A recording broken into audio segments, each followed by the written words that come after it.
Om Shanti. Good morning. आज प्राणेश्वर बाप दादा की 6 जनवरी 2025 साकार महावाक्य है। मीठे बच्चे, तुम्हारा एक एक बोल बहुत मीठा फर्स्ट क्लास होना चाहिए। जैसे बाप दुख हरता सुख करता है, ऐसे बाप समान सबको सुख दो। आज का प्रश्न है, लौकिक मित्र संबंधियों को ज्ञान देने की युक्ति क्या है? उत्तर, कोई भी मित्र संबंधी आदि है तो उनसे बहुत ही नम्रता से, प्रेम भाव से मुस्कुराते हुए बात करनी चाहिए। समझाना चाहिए ये वही महाभारत लड़ाई है। बाबा ने रुद्र ज्ञान यज्ञ रचा है। मैं आपको सत्य कहता हूँ, भक्ति आदि तो जन्म जन्मांतर की, अब ज्ञान शुरू होता। जब मौका मिले तो बहुत ही युक्ति से बात करो। कुटुंब परिवार में बहुत ही प्यार से चलो। कभी भी किसी को दुख नहीं दो। गीत है, आखिर वह दिन आया आज जिस दिन का इंतजार था। ओम शांति। जब कोई गीत बजता है तो बच्चों को अंदर में उसका अर्थ निकालना चाहिए। सेकंड में निकल सकता है। यह बेहद के ड्रामा की बहुत बड़ी घड़ी है, वॉच है। भक्ति मार्ग में मनुष्य पुकारते हैं, जैसे कोर्ट में केस होता है तो कहते हैं कब सुनवाई हो, कब बुलावा हो तो हमारा केस पूरा हो जाए। तो बच्चों का भी केस है। कौन सा? रावण ने तुमको बहुत दुखी बनाया है, तुम्हारा केस दाखिल होता है बड़े कोर्ट में, सुप्रीम कोर्ट, ऊपर वाली कोर्ट भी कहते हैं ना उसको। मनुष्य पुकारते हैं, बाबा आओ आकर के हमको दुखों से छुड़ाओ। एक दिन सुनवाई तो जरूर होगी ना। बाबा सुनते भी है, ड्रामा अनुसार आते भी है, बिल्कुल पूरे टाइम पर। उसमें एक सेकंड का भी फर्क नहीं पड़ सकता। बेहद की घड़ी कितनी एक्यूरेट चलती है। यहाँ तुम्हारे पास यह छोटी घड़ियाँ भी एक्यूरेट नहीं चलती है। देखो, यज्ञ का कार्य, हर कार्य एक्यूरेट होना चाहिए। बाबा एक्यूरेसी के गुण पर हमें विशेष फोकस कर रहे हैं। एक्यूरेसी, घड़ी भी एक्यूरेट होनी चाहिए। कभी कभी बड़ा सेंटर होता है, बहुत सारी घड़ियाँ होती है, कोई बंद होती है, कोई आगे चलती, कोई पीछे चलती है। बाबा कहते राइट टाइम पे हर बात होनी चाहिए। यहाँ तुम्हारे पास ये छोटी घड़ियाँ भी एक्यूरेट नहीं चलती हैं। बाप तो बड़ा एक्यूरेट है, सुनवाई बड़ी एक्यूरेट होती है। कल्प के संगम पर एक्यूरेट टाइम पर आते हैं। तो बच्चों की अब सुनवाई हुई, बाबा आया हुआ है। अभी तुम सबको समझाते हो, आगे तुम भी नहीं समझते थे। दुख कौन देता है, अभी बाबा ने समझाया है। रावण राज्य शुरू होता है द्वापर युग से। तुम बच्चों को मालूम पड़ गया है, बाबा कल्प संगम युग पर आते हैं। यह है बेहद की रात। शिव बाबा बेहद की रात में आते हैं। श्री कृष्ण की तो बात ही नहीं है। जब घोर अंधियारे में अज्ञान नींद में सोए रहते हैं, तब ज्ञान सूर्य बाप आते हैं बच्चों को दिन में ले जाने के लिए। कहते हैं मुझे याद करो, क्योंकि पति से पावन बनना है। बाबा ही पतित पावन है। वह जब आते हैं तब तो तुम्हारी सुनवाई हो। अब तुम्हारी सुनवाई हुई है। बाबा कहते मैं आया हूँ पतितों को पावन बनाने के लिए। पावन बनाने का तुमको सहज उपाय बताता हूँ। आजकल देखो साइंस का कितना जोर है, एटॉमिक बॉम्ब्स आदि का कितना जोर से आवाज़ होता है। तुम बच्चे साइलेंस के बल से इस साइंस पर जीत पाते हो। साइलेंस को योग भी कहा जाता है। आत्मा बाप को याद करती है, बाबा आप आओ तो हम शांति धाम में जा कर के निवास करें। तो तुम बच्चे इस योग बल से, साइलेंस के बल से साइंस पर जीत पाते हो, शांति का बल प्राप्त करते हो। साइंस से ही यह सारा विनाश होने का है। साइलेंस से तुम बच्चे विजय पाते हो। बाहुबल वाले कभी भी विश्व पर जीत पा नहीं सकते हैं।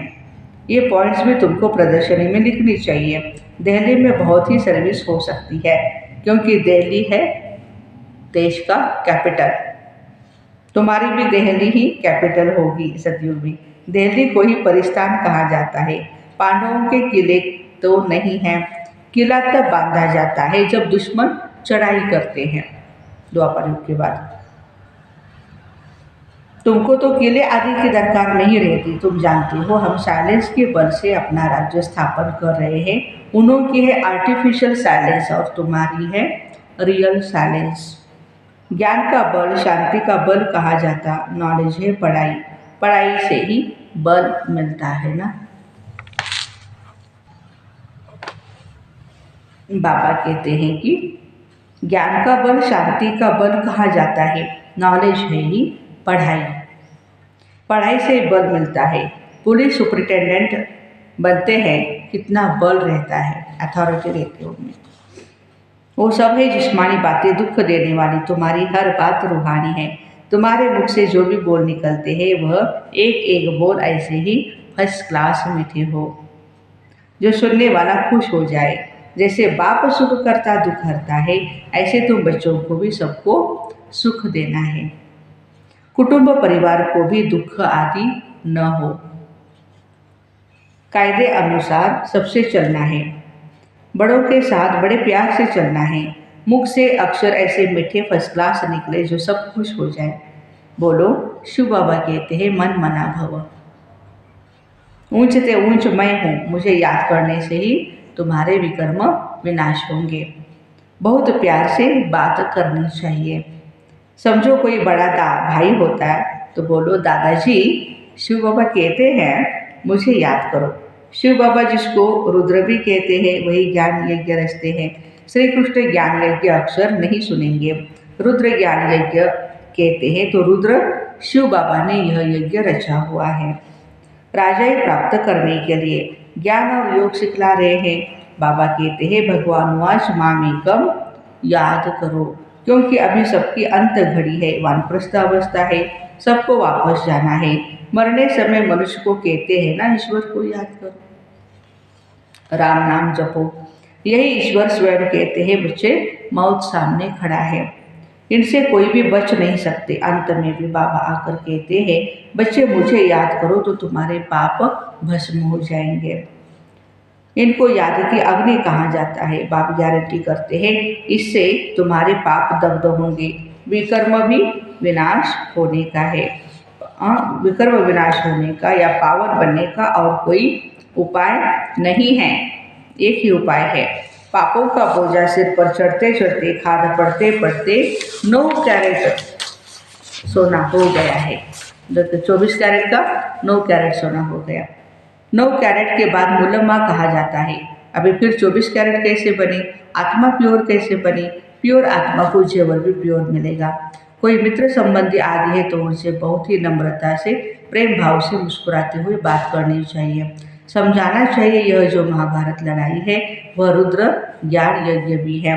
बाप द्वारा हमको सृष्टि के आदि मध्य अंत की नॉलेज मिल रही है और कहाँ भी यह नॉलेज मिल न सके। मैं आपको सत्य कहता हूँ, यह भक्ति आदि तो जन्म जन्मांतर की अब ज्ञान शुरू होता है। भक्ति है रात, ज्ञान है दिन। सतयुग में भक्ति होती नहीं। ऐसे ऐसे युक्ति से बात करनी चाहिए। जब कोई मौका मिले, जब तीर मारना होता है तो समय और मौका देखा जाता है। ज्ञान देने की भी बड़ी युक्ति चाहिए। बाबा युक्तियाँ तो सबके लिए बताते हैं। पवित्रता तो बड़ी अच्छी है। लक्ष्मी नारायण हमारे बड़े पूज्य है ना, पूज्य पावन फिर पुजारी पतित बने। पावन की पतित बैठ पूजा करे यह भी शोभता नहीं। कई तो पतित से दूर भागते हैं। वल्लभाचारी कभी पाँव को छूने नहीं देते हैं, समझते यह छीछी मनुष्य है। मंदिरों में भी हमेशा ब्राह्मण को ही मूर्ति छूने का अलाव किया जाता है। शूद्र मनुष्य अंदर जाकर छू नहीं सकते हैं। वहाँ ब्राह्मण लोग ही मूर्ति को स्नान आदि कराते हैं और कोई को जाने नहीं देते। फर्क तो है ना। अब वे तो है कुक वंशावली ब्राह्मण, है पुजारी, लेकिन नशा भी करते हैं, शराब भी पीते हैं, ये सारी बातें करते हैं, तो क्या फ़ायदा है? तो बाबा कहते वो है कुक वंशावली और तुम हो ब्रह्मा मुख वंशावली सच्चे ब्राह्मण। तुम उन ब्राह्मणों को अच्छा समझा सकते हो। ब्राह्मण 2 प्रकार के हैं, एक है प्रजापिता ब्रह्मा के मुख वंशावली और दूसरे है कुक वंशावली। ब्रह्मा के मुख वंशावली ब्राह्मण ऊंचते ऊंच चोटी है, यज्ञ रचते हैं तो भी ब्राह्मणों को ही मुकर्रर किया जाता है। यह फिर है ज्ञान यज्ञ। ब्राह्मणों को ज्ञान मिलता है तो फिर उससे वो देवता बन जाते हैं। और इसलिए ब्रह्मा कुमारी में जितने भी भाई बहनें हैं, हर एक अलग अलग धर्म के हैं, अलग अलग जाति के, पंथ के हैं, लेकिन जिन्होंने ब्रह्मा बाप के समान ब्रह्मचारी ब्रह्मचर्य व्रत पे पक्का, फिर सुबह ब्रह्म मुहूर्त पे उठना और ब्रह्म ज्ञान सुनना, ये 5 बातें जो करते हैं वो सच्चे ब्राह्मण हैं। और उनको बाबा ने रचा हुआ है यज्ञ की पालना करने के लिए। यह फिर है ज्ञान यज्ञ। वर्ण भी समझाए गए। जो सर्विसेबल बच्चे होंगे उन्हें सर्विस का सदैव शौक रहेगा। कहाँ प्रदर्शनी होगी तो झट सर्विस पर भागेंगे। हम जाकर ऐसे ऐसे पॉइंट समझाएं। प्रदर्शनी में तो प्रजा बनने का विहंग मार्ग है, आंखें ही ढेर के ढेर आ जाती, तो समझाने वाले भी बड़े अच्छे होने चाहिए। अगर कोई ने पूरा नहीं समझाया तो कहेंगे बीकी के पास ज्ञान नहीं है, तो फिर क्या होगा, डिसर्विस हो जाती है। प्रदर्शनी में एक ऐसा चुस्त हो जो समझाने वाला गाइड्स को देखता रहे, चेकिंग करते रहे कौन कैसे समझा रहा है। कोई बड़ा आदमी है तो उनको समझाने वाला भी बड़ा अच्छा चाहिए, कम समझाने वाले को हटा देना चाहिए। सुपरवाइज करने पर भी एक अच्छा होना चाहिए। तुमको तो महात्माओं को भी बुलाना है, तुम सिर्फ बतलाते हो। बाबा ऐसे कहते हैं, वह ऊंचते ऊंच भगवान है, वही रचयिता बाप है, बाकी सब है उनकी रचना। वर्षा बाप से मिलेगा, भाई भाई को वर्षा क्या देगा। कोई भी सुखधाम का वर्षा दे नहीं सकता, वर्षा देते हैं बाबा। सर्व का सदगति करने वाला एक ही बाप है, उनको याद करना है।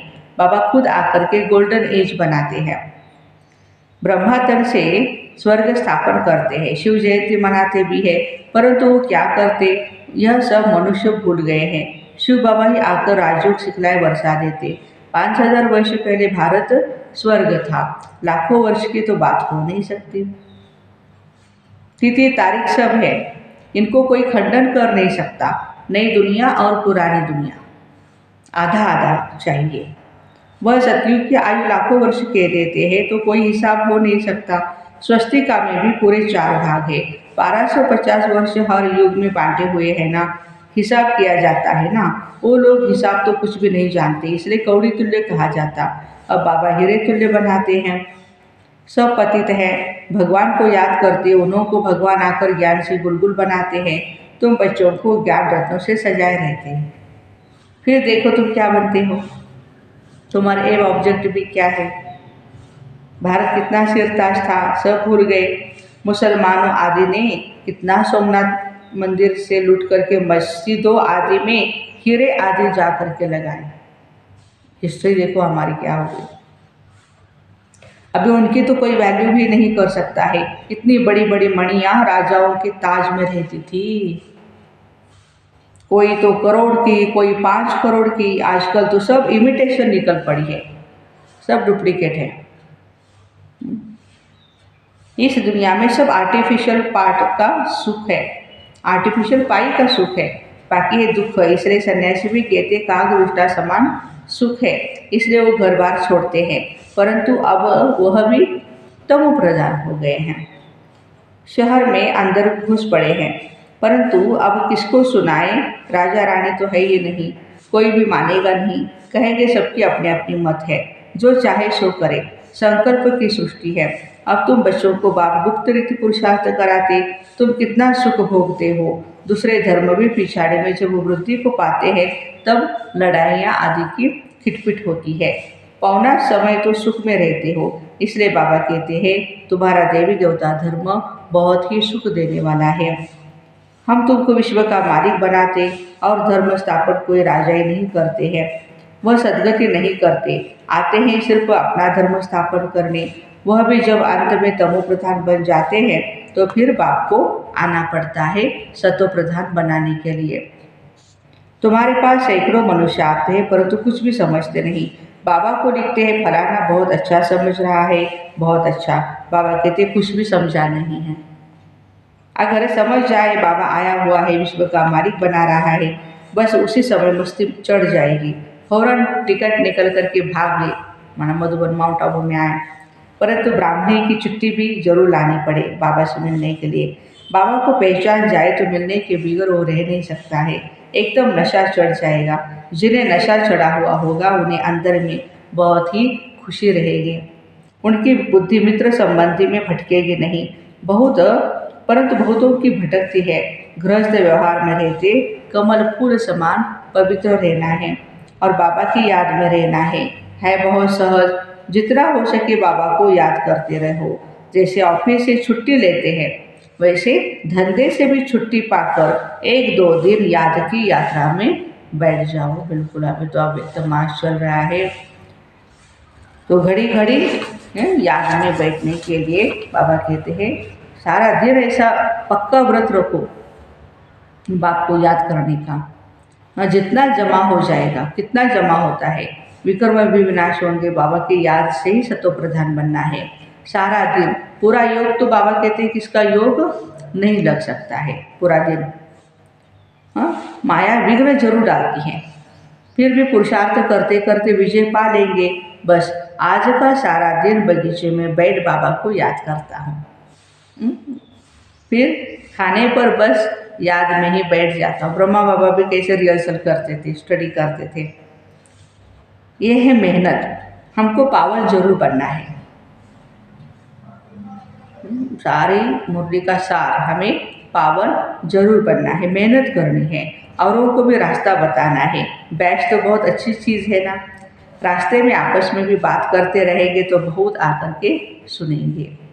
बाबा कहते मुझे याद करो, बस मैसेज मिल गया तो हम रिस्पॉन्सिबिलिटी से छूट जाएं।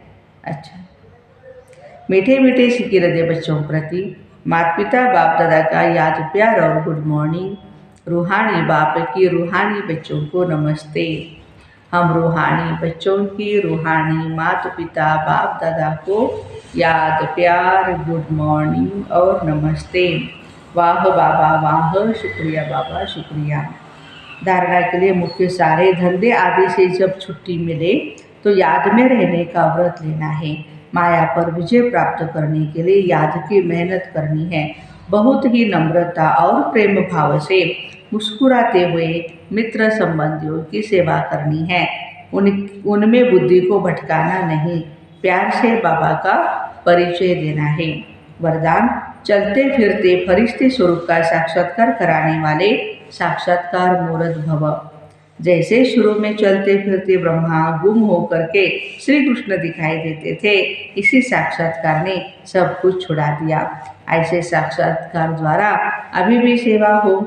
जब साक्षात्कार से प्राप्ति होगी तो बनने के बिना नहीं रह सकते हैं, इसलिए चलते फिरते फरिश्ते स्वरूप का साक्षात्कार कराओ। भाषण वाले बहुत है, लेकिन आप भाषण देने वाले बनो, तब कहेंगे अल्लाह लोग है। स्लोगन, सदा रूहानी मौज का अनुभव करते रहो तो कभी भी मूंझेंगे नहीं।